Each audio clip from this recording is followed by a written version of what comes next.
तो स्वागत है दोस्तों आपका हमारे channel education with double A में। और आज मैं आपको कुछ बताने वाला हूं, बताने और समझाने वाला हूं, वो भी आपकी ही भाषा में समझाऊंगा बहुत ही बेहतरीन शानदार तरीके से। तो देखिए दोस्तों, आज मैं आपको बताने वाला हूं संविधान के बारे में। देखिए, संविधान का थोड़ा मतलब समझते हैं। संविधान का मतलब क्या है? देखिए, संविधान दो शब्दों से मिलकर बना है, सम प्लस विधान। देखिए, सम माने होता है समान, विधान माने होता है कानून। देखिए, जो सभी के लिए समान कानून है वही तो संविधान है दोस्तों। जी हाँ, संविधान में सभी के लिए समान कानून है, चाहे वो कितना भी गरीब हो, कितना भी अमीर हो, कितना भी ताकतवर हो, कितना भी कमजोर आदमी हो, सभी के लिए संविधान में समान कानून बनाया गया है। तब संविधान बना था तो उसमें 22 भाग थे, लेकिन जो अभी वर्तमान के अंदर 25 भाग हैं दोस्तों।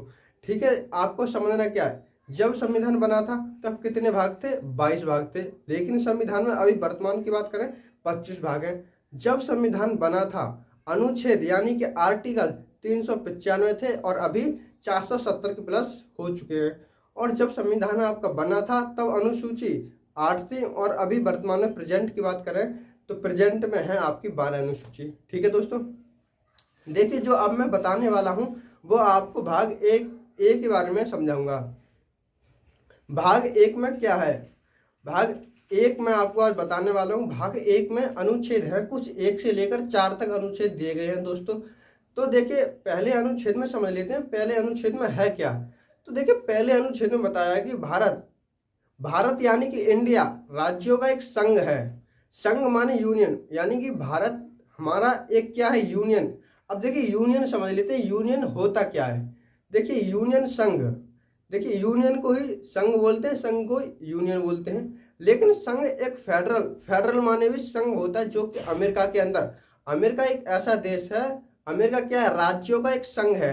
अमेरिका के अंदर कुछ राज्य मिलकर केंद्र को कुछ शक्तियां दे देते हैं और वहां पर एक देश बन जाता है दोस्तों।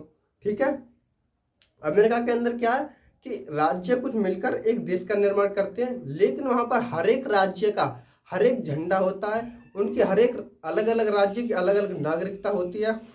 और वहाँ पे मतलब बहुत कुछ अलग होता है सिस्टम, जैसे कि हमारा देश का है अलग और देशों का अलग। वहाँ पर ऐसा होता है जैसा वो चाहे वैसा वो कर सकते हैं, हर एक राज्य वहाँ पर कुछ भी कर सकता है। ठीक है दोस्तों, लेकिन इंडिया के अंदर ऐसा कुछ नहीं है। इंडिया क्या है? यूनियन। इंडिया के अंदर क्या है, जैसे कि मैं आपको भी समझाता हूँ। देखिए, कोई भी राज्य, मान लीजिए हमारा जो भारत है, ये भारत है हमारा। ठीक है दोस्तों, ये भारत के कुछ राज्य हैं, ये पेज जो मैं दिखा रहा हूँ आपको भारत के कुछ राज्य हैं। लेकिन संघ यानी यूनियन का मतलब क्या होता है कि कोई भी राज्य भारत से अलग नहीं हो सकता। आर्टिकल 1 में यही बताया गया है कि भारत जो है हमारा क्या है? हमारा भारत एक संघ यानी कि यूनियन है। चाहकर भी कोई भी राज्य हमारे भारत से अलग नहीं हो गया, आप हो नहीं सकता। देखिए, आप देख सकते हैं जम्मू कश्मीर ने खूब अपनी बहुत सारी मनमानी कर ली, लेकिन वो अलग नहीं हो पाया। आपको पता होगा जम्मू कश्मीर की पहले अपनी अलग नागरिकता थी और जम्मू कश्मीर का अलग झंडा था, लेकिन मोदी साहब ने 370 हटा के अपना, अब तो देखिए जम्मू कश्मीर एक राज्य भी नहीं छोड़ा, केंद्र शासित प्रदेश कर दिया। और जम्मू के लोग कहते हैं भाई अब तो हमारे यहाँ जम्मू कश्मीर को कम से कम राज्य बना दीजिए, लेकिन नहीं।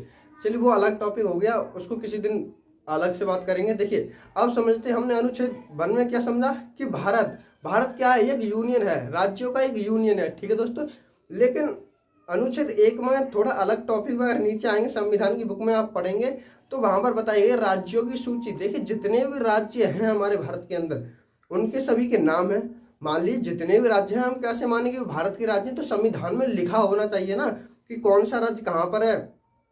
तो वहां पर संविधान के अनुच्छेद 1 में सभी राज्यों की सूची बनाई गई है दोस्तों, सभी राज्यों की सूची बनाई गई कि ये राज्य, झारखंड, छत्तीसगढ़, जितने भी राज्य हैं वो बताया गया। चलिए दोस्तों, बढ़ते हैं दूसरे अनुच्छेद में। देखिए, दूसरा अनुच्छेद क्या कहता है?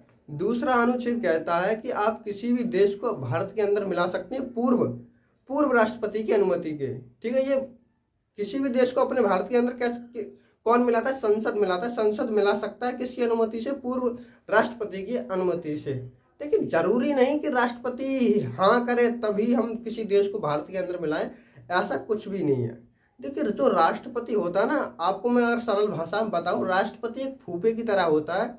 अगर फूफा मान जाए तो ठीक, ना माने तो ठीक, काम चल जाता है। मान लीजिए जैसे कि अभी नेपाल बहुत उड़ रहे हैं नेपाल के लोग भाई, भूल रहे हैं आपको मालूम है। तो मान लीजिए अब नेपाल कहे कि भाई संसद को कॉल आए, संसद में बोले कि हाँ भाई हमें आप इंडिया में भारत में शामिल होना है, तो अब संसद कहाँ कॉल करेगा? राष्ट्रपति पे। हाँ भाई राष्ट्रपति जी ऐसा ऐसा बात है कि नेपाल को भारत में मिलाने जा रहे हैं। कि अच्छा मिलाने जा रहे हो, मिला लो। अगर मिला लो, अगर वो कह देते, राष्ट्रपति कह देते मिला लो, तो वो संसद मिला लेगा।